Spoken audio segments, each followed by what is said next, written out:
people went out before that guy. So you get a little bit of a distorted perspective on the game when you start seeing things as just a final table on ESPN, and that's the part that sort of glamorizes the game and I think gives a skewed perspective on the realities of when you put money down in a tournament, there's a 90% chance you're not going to see that money come back to you. Now, also the increase in gambling, does technology play a part in that? Because I see I always get these pop-ups on the computer for poker and online, and I've never got into gambling. That's an addiction that I haven't gotten into, thank God. Yeah. But how about these online things? And I know some people, you have to excuse me, I don't even know the terminology, but I've heard of like Texas Hold'em, yep. the games and stuff like that. And even in the stores, I mean, if you go into Walmart, you go into Target, they even have those little handheld games that you can play. But with computers, and like you said, the accessibility to it, you don't even need a car to go to, for example, you don't need to take a bus ride to Foxwoods or Turning Stones. You can literally sit in your living room, I suppose, at 10 o'clock in the morning if you wanted. Are there games, I mean, at 10 o'clock in the morning, you could just sit there and play? It's 24/7, Dean. The Chris Moneymaker I mentioned earlier, he won his $39 satellite by playing online. He never left his home, and he won a ticket to the World Championship of Poker. And that's another thing that attracted a lot of people to the game because, these are folks who, they can go and, play golf against Tiger Woods in the Masters. They can't go play third base for the New York Yankees, but they can try against the world's best poker players and see if they can beat him and win some money. And so the accessibility, as you say, you can see it on TV. I was looking at the TV listings this week, and out of the 168 hours that we're living and breathing if we didn't sleep at all, 1/3 of those hours we could spend watching poker on TV this week. Wow. It's on that much right now. And then of course online is 24/7. You can go on. One site I've played at a fair amount is Full Tilt. 11 o'clock this morning, I was on there checking some numbers for you. 40,000 players around the world were playing at Full Tilt. At 11 o'clock? At 11 o'clock this morning. On a Thursday? 11 o'clock on a Thursday morning. 40,000 people are playing. Some of those are playing tournaments. Some of those are playing cash games, but they're playing poker. They're putting up money. They're taking their chances. What kind of money are they putting up online? Well, it's all different amounts. I watched one table this morning. You mentioned Texas Hold'em. They were playing that game, and it was a no-limit version of it. It was a cash game, and the blinds, I won't get too technical here, were 1,000, 2,000. It was a no-limit game, so you could bet as much as you wanted to. And there were 4 people at the table who had a combined $250,000 that they were able to risk on any particular hand there because it was no limit. You can bet as much as you want, and that's cash. That's not a tournament. That's you lose your money in a hand, it's gone. So how does that work? Like you type in a credit card or a debit card number and it goes off an account? Well, that's another interesting fact. There's been some efforts to try and control online gaming. 2 years ago, almost 2 years ago, it was in late September of 2006, Congress passed a law called the Internet Gaming Enforcement Act, Online Internet Gaming Enforcement Act.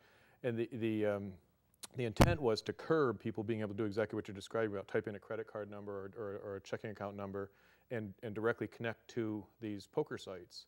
And it was particularly targeted, of course, at the U.S. people because it was by the U.S. Congress that enacted this. The challenge is there's no way to enforce this Enforcement Act because it's based on financial institutions being able to determine what sort of transaction, what sort of electronic transaction is taking place. And they can't tell, the automated clearinghouse can't tell the difference between a gambling transaction and someone's mortgage payment being wired electronically. So there's no way to enforce this. Now, some sites voluntarily shut down, but what happened was we saw all the players transfer over to sites that didn't shut down. For example, one of the most popular poker sites in the world prior to this law was Party Poker. They did an IPO in June of 2005 and raised over $8 billion. 16 months later, their stock price dropped by over 60% immediately after this law was enacted because they pulled out of the U.S. market. They went from having, at any particular time of the day, 12,000 online players to less than 6,000 online players in just 1 month, got cut in half. Wow. And what I did was I tracked the other sites. Full Tilt went up 1,000 players, Bodog went up 2,000 players, Ultimate Bet went up 1,000 players. So all that happened was you just redistributed the players to different sites. They're going to go where they can play. They're going to go where they can play. And there's no way that people can really stop them at this point. And in fact, there's been 4 bills introduced since that law about trying to change the mindset about trying to have banks regulate themselves on these financial transactions, and why not harness the gaming industry, regulate it, put some oversight in it, and put some controls on it, so that it can be done more effectively. Because right now, let's face it, online gaming folks aren't putting up pop-ups about Gamblers Anonymous or things to try and help people. Yeah. Now, in casinos, they do that. But online, they don't, because they just don't feel necessarily the responsibility to do that. They don't have the wherewithal. They don't have the pressure to do those kind of things. So it's really, for them, it's gamblers are attracted to their sites without any responsibility on their part. So now, for example, Foxwoods and some other casinos, racetracks, etc., they close for so many hours a day. Is that the law, or they do that on their own? And if that's the law, why doesn't that law apply to online gambling? Well, I think it depends. In Vegas, of course, casinos don't shut down. You can go 24/7. You can play around the clock. I mean, one of the questions that you had asked about, is gambling beyond the time that you should gamble, whether you're still mentally sharp or what have you. In Las Vegas, it's pretty famous that they don't have any clocks in the casinos, and that you never know what time of day or night it is. It just keeps going the whole time. And the same with online. Now, part of the thing you have to understand too is that online casinos, as opposed to Las Vegas or Foxwoods. Foxwoods is in Eastern time. It's one particular point in time. Las Vegas is West Coast Pacific time. Online, you're catering to a global audience. I was playing at a final table a couple of nights ago. We had people from 6 different countries there. A couple of European countries. One person was over in Australia, Canada, U.S. So there was 6 different countries represented at the final table. So people were online from all over the world at all different time zones. And so they take no responsibility. Basically, they'll take your money as long as you're going to shell it out, and you're just left high and dry. And is that perhaps where gambling has the highest suicide rate amongst all addictions comes into play?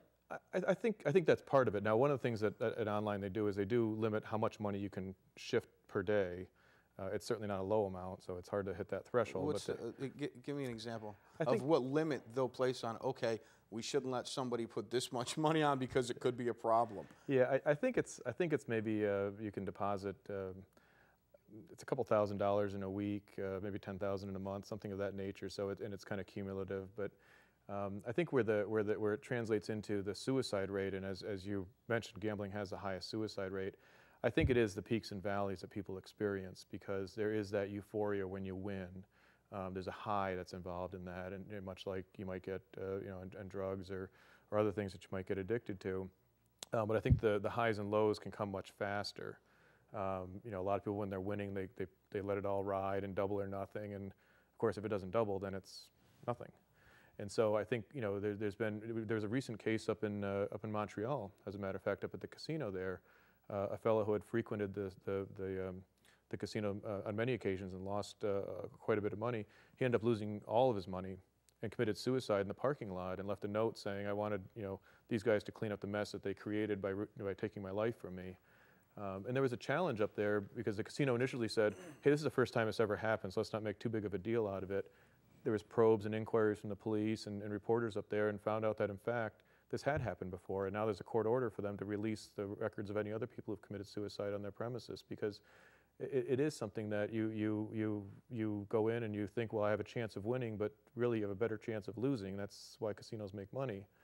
And it's those quick swings that I think is what really gets people. And I think it's also the cycling. If you go and bet on sports, well, if I go bet on the Yankees and I lose today, I can't bet on the Yankees again until tomorrow or maybe 2 days from now. But if I go and bet on a hand of poker or a roulette wheel or a blackjack, well, I'm going to get another blackjack hand in about 90 seconds. Or they're going to spin that wheel again in another 2 minutes. Or I'm going to get another Texas Hold'em hand in the next 3 minutes. So there's that cycle from bet to payoff. And you can get caught up in that cycle very quickly if you're not paying careful attention and doing that bankroll management. I'm going in with this much money. If I win this much, I'm leaving. If I lose this much, I'm leaving, and never leave that zone. A lot of people don't have that kind of control. How much money do you have to lose before someone necessarily, a red flag should go up? Say somebody's watching and they have a loved one, and for example, scratch-off tickets are my favorite. I see people that now get literally hundreds of dollars in scratch-off tickets, and maybe that's more so